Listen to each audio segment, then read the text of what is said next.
Imagine a candidate for President of the United States with suspicious and undisclosed ties to a foreign country. Imagine that foreign country was running a campaign to influence the results of the American election. It sounds like the rejected plot of a bad 1980s Cold War movie, but it might actually be true. We know that Russia is trying to meddle in our election. The Department of Homeland Security and the Director of National Intelligence are confident that the Russian government directed recent hacks with the intention of interfering with our election process. Donald Trump was reportedly briefed on Russia's efforts in mid-August, but has continued to deflect blame from Russia by trying to blame China or even a 400-pound hacker. Maybe there is no hacking. It could also be China.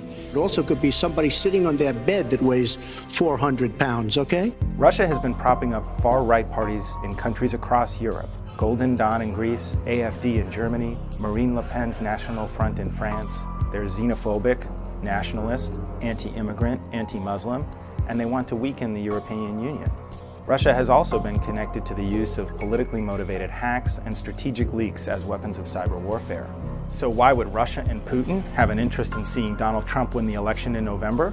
It's because it's frightening how closely the foreign policy of Trump aligns with Putin's preferences, and concerning enough that the former acting director of the CIA said that Putin had recruited Trump as, quote, an unwitting agent of the Russian Federation. Russia's #1 foreign policy goal is to weaken the European Union and NATO. Trump's called NATO obsolete. I think NATO may be obsolete. And suggested he wouldn't defend our NATO allies unless they pay up. They gotta pay. Trump's even called for removing American troops stationed at our bases overseas, undermining our ability to stand up to Putin.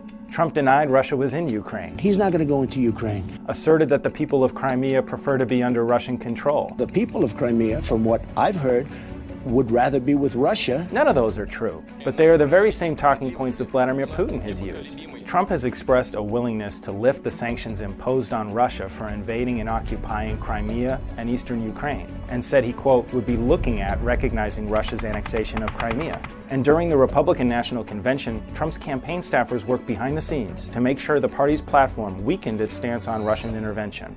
Trump has surrounded himself with foreign policy advisors connected to Putin and Russia. Yes, the campaign chairman who appears to have received secret millions from the pro-Kremlin dictator resigned, but that's far from the end of the story.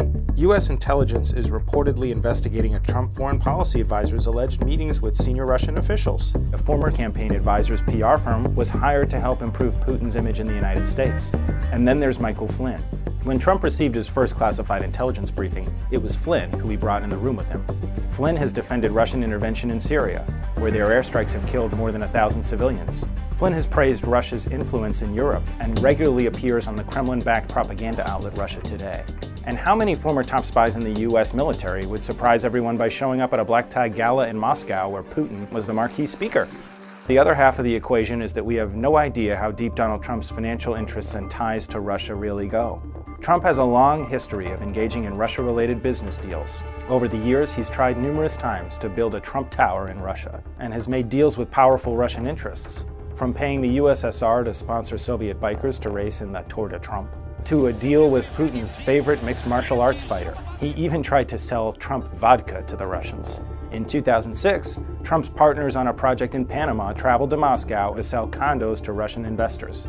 In 2008, Trump sold a mansion in Palm Beach to a Russian oligarch for $95 million. That's $54 million more than what Trump had paid for it just 4 years earlier.